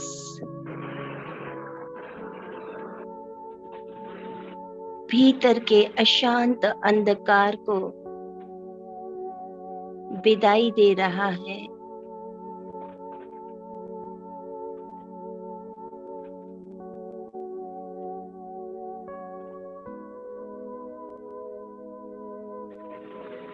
मैं स्वस्थिति में स्थित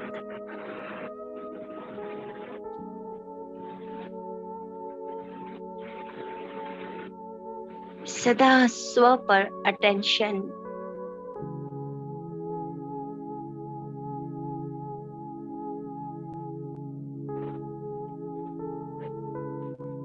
नैनों में बस बाबा समाया है।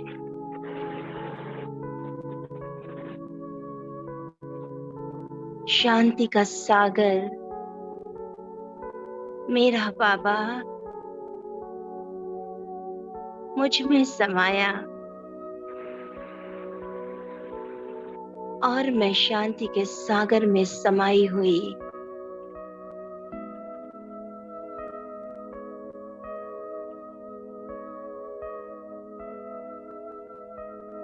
इस शांत अवस्था का रस अनुभव कर रही।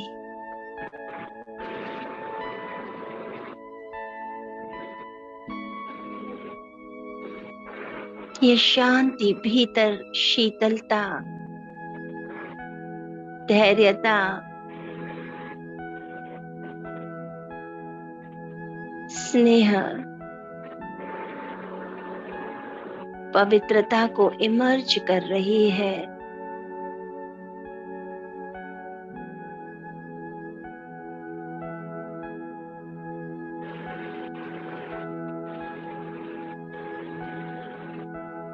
देखें, पूरा दिन आज कर्म करते हुए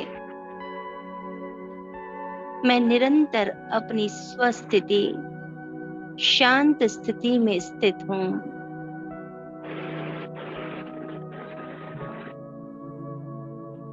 सहन शक्ति इमर्ज हो रही है, समय पर काम कर रही है। मैं विजयी रत्न हूं। स्वयं सर्वशक्तिवान मेरे साथ है।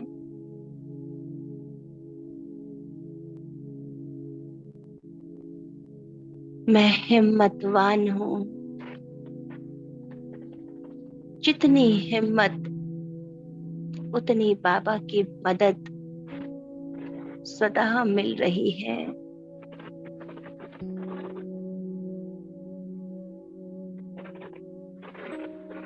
इसी शांत स्थिति को निरंतर बनाए रखना है। मैं शांति का पुंज हूं। मैं शांति का पुंज हूं। मैं शांति का पुंज हूं।